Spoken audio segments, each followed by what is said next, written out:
the Green Hornet.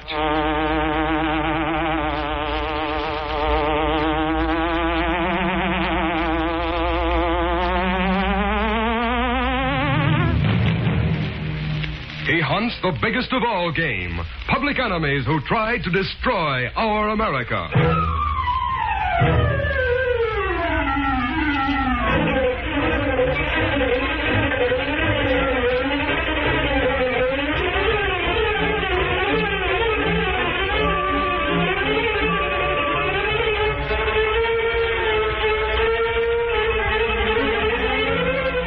With his faithful valet Kato, Britt Reid, daring young publisher, matches wits with the underworld, risking his life that criminals and racketeers within the law may feel its weight by the sting of the Green Hornet.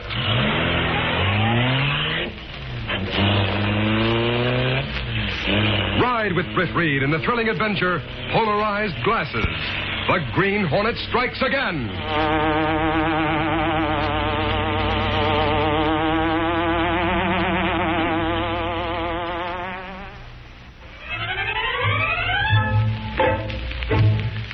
Lenore Case, secretary to Britt Reid, looked up as Mike Axford entered her office. Good morning to you, Casey. What on earth? Who do you think you are with those dark glasses on? A movie star in disguise, Michael? But they look as good on me as they would on anyone else. Don't bet too much on that.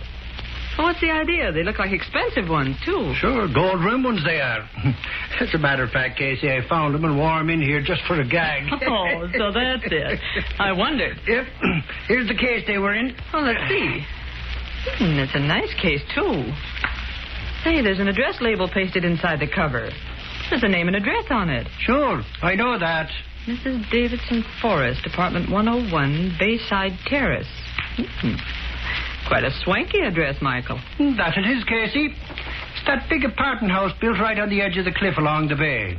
A lot of big shots live there. You'd better send those glasses over to Mrs. Forrest today. Send them, you say? Nothing doing. I'm taking them over myself in case there's a reward. Oh, you would. Sure. And what's more, who's to say that dame Mrs. Forrest ain't a good-looking widow with a lot of dough? So that's it. Casey, I know you'd be jealous when I said that. Jealous? So you admit it, do you? You can't stand the thought of me maybe falling for the rich widow, so you flare up and you get mad. What's the big joke around here? All right, now, Axford is Mr. Reid. He found a pair of glasses. These. And the owner's name is inside the case. He decided she might be a widow and that she might be rich. In which case, she'd swoon at the sight of Axford and later drag him to the altar, is that it? Oh, naturally, according to him. Oh, Casey can't take a little kidding, Reid. I'm going to return the glasses to the lady that owns them, Mrs. Forrest. Mrs. Davidson Forrest of Bayside Terrace Apartments? Yeah, that's her all right. You know her, Reid? Well, I've heard of her. In fact, I've been invited to a reception at her place day after tomorrow. Huh.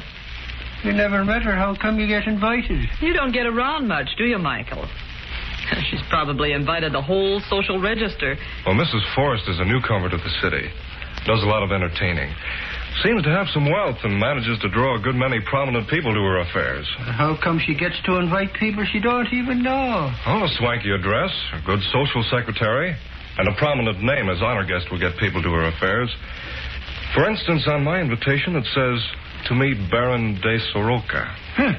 She must be somebody to know a baron. It might turn out that the guest of honor won't show up. Why not? Mr. Reid means there's a possibility there isn't any such person as the Baron. It's just a come-on to get other prominent people to attend. Huh. I'd go anyhow, baron or no baron. Well, I'm going to drive me jalopy over there this morning and take back her glasses. See you later, Reid. If she's a rich widow, Casey, maybe I can get you an invite to the wedding. So long.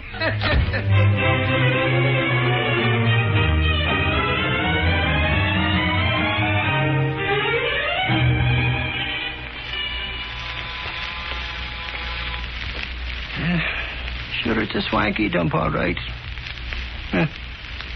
Just about noon. Maybe she'll invite me to stay and have a bit of lunch at her. Yes, sir? My name's Mike Axford, and I found something belonging to Mrs. Forrest. What's more, I ain't giving it to anyone else. So go tell her I'm here. Please step inside, sir. That I will. I shall inform Mrs. Forrest that you're here, Mr. Axford. Okay, I'll wait. Very good, sir. Them kind of guys always give me the willies. Can't tell whether they're smiling or sneering at a guy the way they look you over. What a joint. Mrs. Forrest will see you, sir. Walk this way, please. Right in here. Mr. Axford, madame. Oh, good morning, Mr. Axford. Good morning, ma'am. You may go, Charles. Very good, madame. I guess he thought he was going to get an earful. I beg your pardon. In the movies, you know, butlers are always listening to doors and the likes of that. Oh, you've come on a confidential matter, perhaps? No, I came because I found a pair of glasses belonging to you, ma'am. I got them here. Oh, yes, my polarized glasses. How nice of you to bring them back to me, Mr. Axford. It was the only honest thing to do, ma'am. Here they are. Oh, thank you so much. I'm sure you wouldn't think of taking a reward, so I won't embarrass you by offering one. Oh, you won't? Well, and now that I think of it, I guess I wouldn't think of it. That is... Oh, great. You really have a very charming sense of humor, Mr. Axford. I have? Yeah, that's right, I have. My husband had no sense of humor whatsoever, poor thing.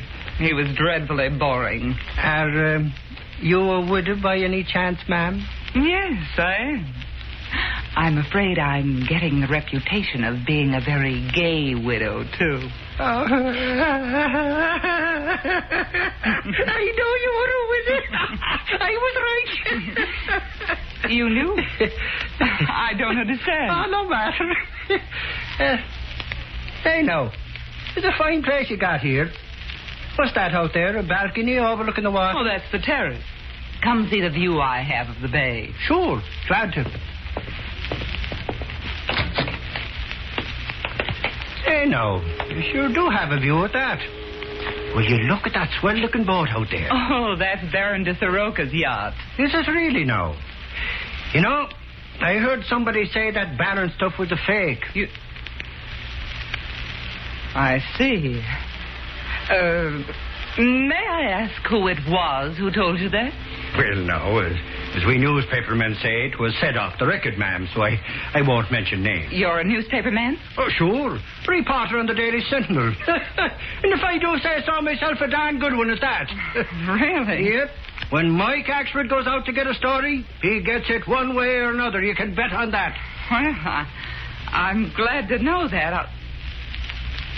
By the way, how would you like to meet the Baron, Mr. Axford? Do you mean I'm invited to your party day after tomorrow? Well, yes, of course. But the other guests are coming at 9 o'clock. I'd like you to come earlier. Say at 8. Then you and the Baron can become acquainted. Say now, that'll really be something, that it will.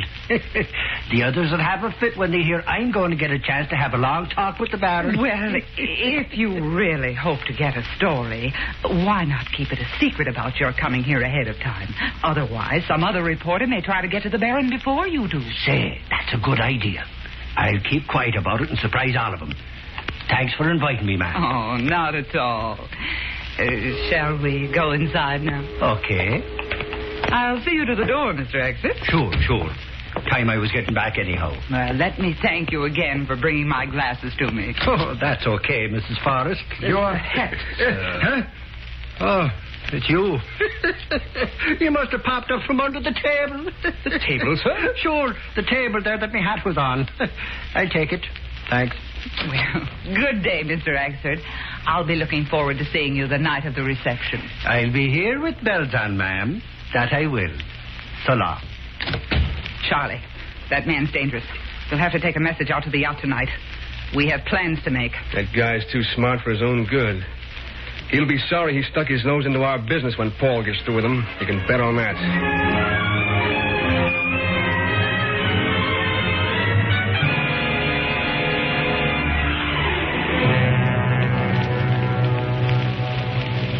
It was a few minutes before 8 on the night of the Forrest reception.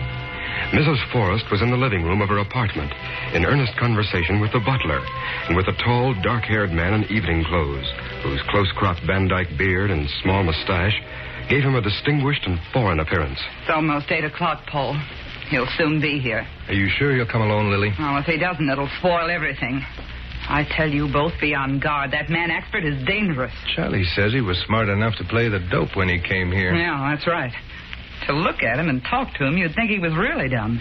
But he was suspicious of Charlie right away, and he hinted that he knew the Baron was a fake. Yeah, and he knew Lily was a widow. And he made an excuse to get out on the terrace and mention the yacht. Do you think he's working alone, Lily? No, I don't. So you'll have to be careful. He said he was told the Baron was a fake. Well, I thought he was a government man at first, and then he said he was a reporter. You checked that, of course? Yes, there is a reporter named Axford on the Daily Sentinel.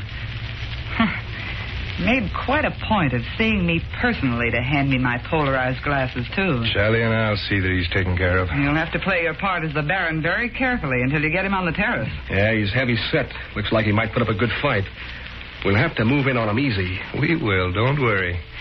My role as the Baron is my biggest gamble yet. But my forged credentials are perfect. I have the backing of a certain government. My disguise has proven itself. I'm not going to let that snooping reporter crab everything right at the climax of our act. Oh, he's at the door. Go let him in, Charlie. Okay. I'll stay only a minute, and then I'll suggest you two go on the terrace for cocktails. That'll give you your chance. Right. Now, for the switch to the Baron's accent. Mr. Michael Axford. Good evening, Mrs. Forrest. Mr. Axford. Oh, you're right on time. Baron de Soroka, may I present Mr. Axford? Delighted, my dear Mr. Axford. Glad to meet you, Baron. I'll leave you two gentlemen alone so that you can get acquainted. I have so much to do before the other guests arrive. You're most thoughtful, Madame Forrest. Go right ahead, ma'am. Don't let us keep you. I suggest you go out on the terrace. I'll have Charles bring cocktails. Suits me. Eh, Baron? Let's go. Of course.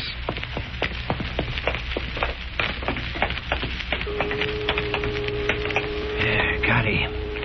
Sure, 'tis a nice moonlight night, ain't it, Baron? Yes, of course. It reminds me so much of the moonlight on the waters of the Danube and old Vienna. Look, far over there. Ah, such beauty. Yeah. By the way, I want to ask you... Oh. Good work, Charlie. Now we'll take this guy where he won't do any snooping for a long, long time.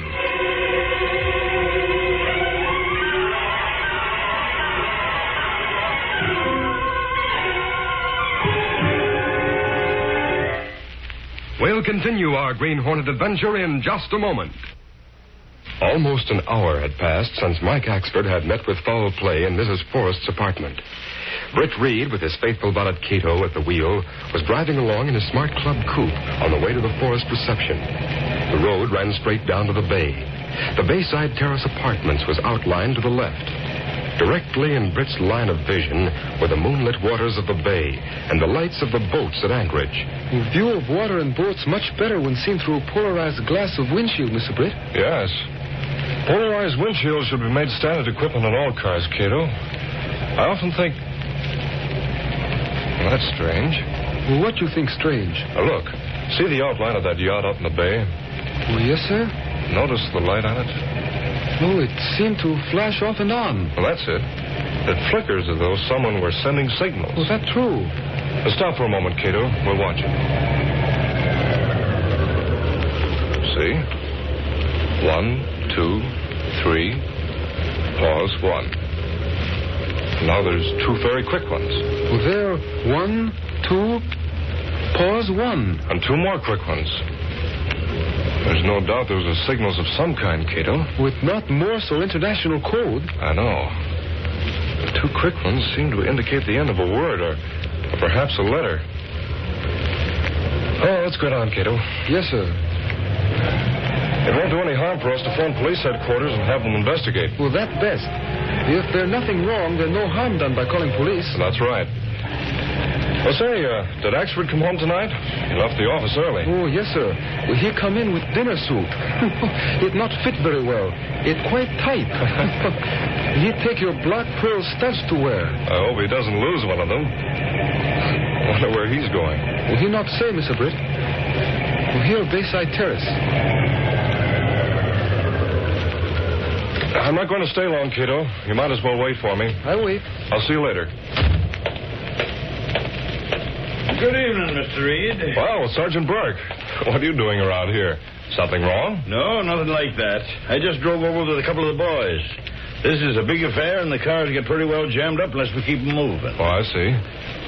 Oh, by the way, I was going to call headquarters, so I'm glad I ran into you. There's something I want you to see. Step out here to the curb where you can see the bay, will you? Sure. What do you want me to look at? Well, out there in that yacht. Notice the light? It flickers regularly, as though signaling. Well, I'm looking at it, but it ain't flickered yet, Mr. Reid. That's right. Well, I'll run along to the reception. If you find out anything about that light, let me know. That I will, Mr. Reid. See you later. Okay, Sergeant. I'll talk to you when I come out. I won't be long.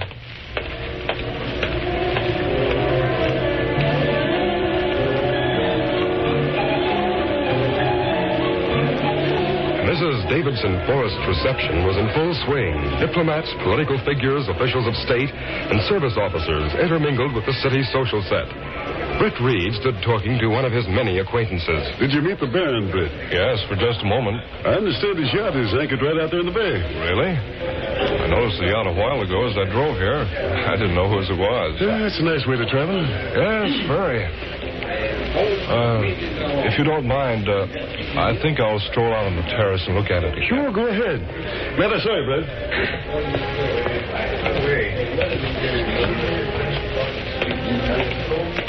Oh, Mrs. Forrest. Admiring the view? Oh. Oh, sorry. I didn't mean to startle you. Oh, that's perfectly all right. Mr. Reid. Oh, Britt Reid. oh, yes, of course. I should have remembered. But with so many, you know. I understand. I've been noticing your dark glasses. Isn't it difficult out here to see? These. I like to look at the light through them. You see, these are polarized lenses. They dispense with the glare. Oh, of course. I should have known. Well, I stepped on something that felt like a bead. Probably just a pebble. Sometimes the wind blows a few onto the terrace. If you don't mind, I'll go back to my guest. Yes, of course. I'll have a look at whatever it was I stepped on. Light my lighter. Looks like black pearl stud. Real pearl, too, or it would have been crushed under my foot. These aren't too common. Well, this one is mine. I can tell from the setting. Have a look around. Axford must be here someplace. He must have crashed the gate.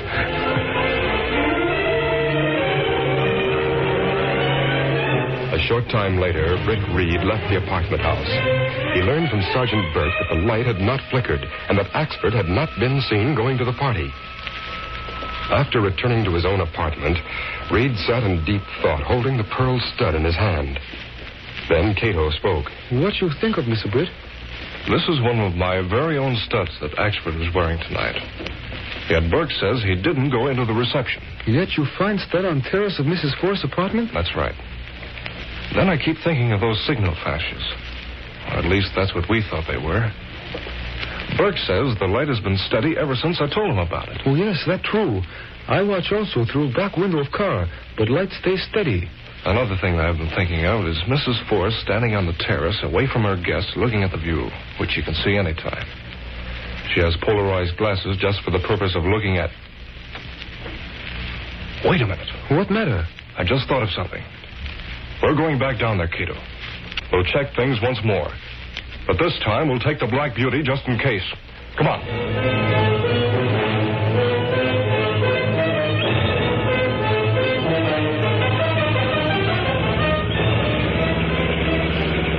We on road that go down to Bayside Terrace. I not see any cars. The party all over, perhaps. Yes, Kato, it's late. Look, that light's flickering again, Kato. Well, that's right. Stop in the shadows and we'll watch it again. I'll get out a pencil and a bit of paper. We'll keep track of those flashes and try to figure out the code.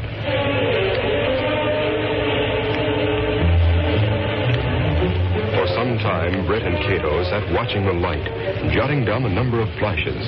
Suddenly, Britt spoke. Kato, I think I've hit the code. The flashes before the short pauses seem always to run numerically from 2 to 9. None over and no ones. Well, that's right. The flashes after the pauses run only from 1 to 3. I'm convinced they're using the telephone dial as a code. There are 3 letters in each circle from 2 to 9. So that flashing, let's say 2, pause 1, that could be the letter A and so on. Well, that code, all right. Okay. And let's put together what we've written down and see what they were saying with that light.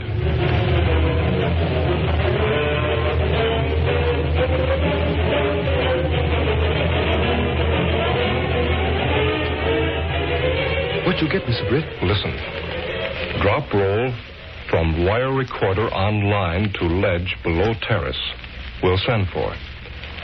And this says, give warning if reporter traced there. Would that be in Oxford, perhaps? I think so. And these messages were directed to that woman's apartment. I don't see how... Wait a minute. Kato, lean out here and look at that light. Yes, sir. Well, light not flicker now. Now look through the polarized windshield. Well, now it flicker, Mr. Britt. That's it, Kato. Axford must have found out something. He went to that party and something happened. He's in danger on that yacht, I'm sure of it. Get going, Kato. We have work to do and fast.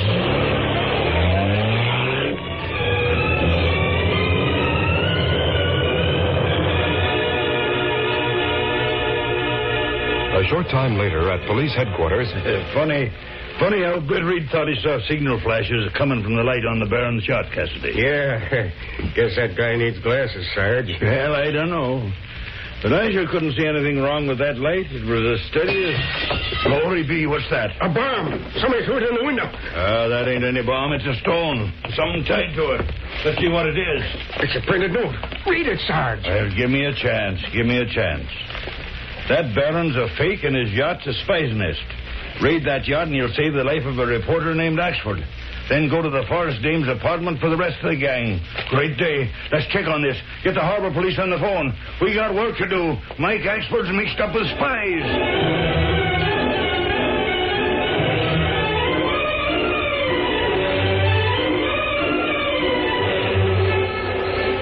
We find roll of recorded wire, Mr. Britt, on ledge below terrace. Now what we do? We'll wait here just outside until we hear a commotion from the yacht. Then we'll go inside. Well, maybe police come here before we get it. There go the harbor police to the yacht. The men on yacht shoot at police. Yes. Come on. That's our cue for some action.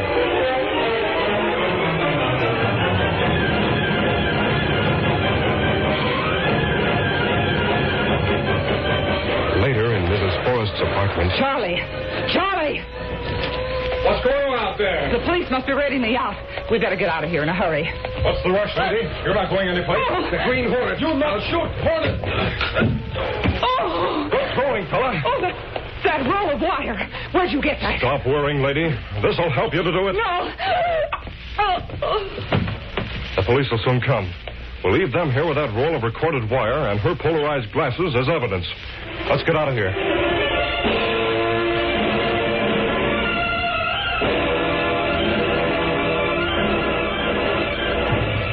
Later, in Britt Reid's apartment, soon after Sergeant Burke brought Axford home... Wasn't that some story we got, Reid? Yes, it was, actually. I still don't get it how polarized glass works. Polarized glass? Yeah, that's how the spies worked. They used polarized glass in front of the searchlight. Oh, so that's it. Well, how's it work? Well, polarized glass breaks a light beam into a very thin beam. Like in Venetian blinds. Well, something of that sort. It's used to cut down glare and reflection. I have it in my car's windshield. Now, if two pieces of polarized glass are held together in a certain way, they cut off the light.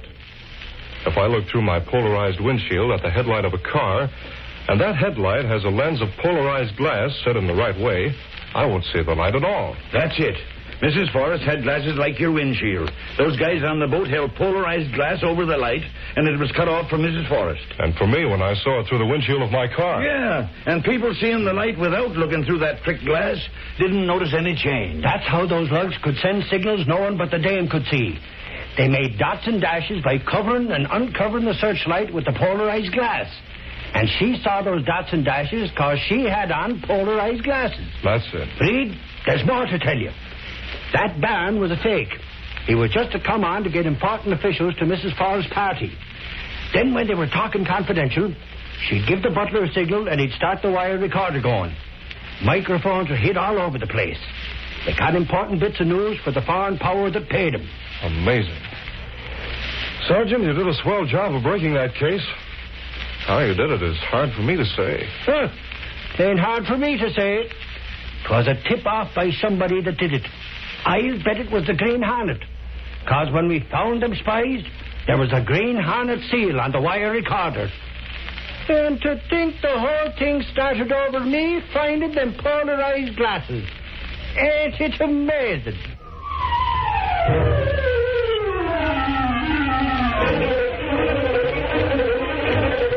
Set the X-3, purple, spies captured, fake baron exposed, Green Hornet implicated. Read all about it, Green Hornet still at large. Set the X-3, purple.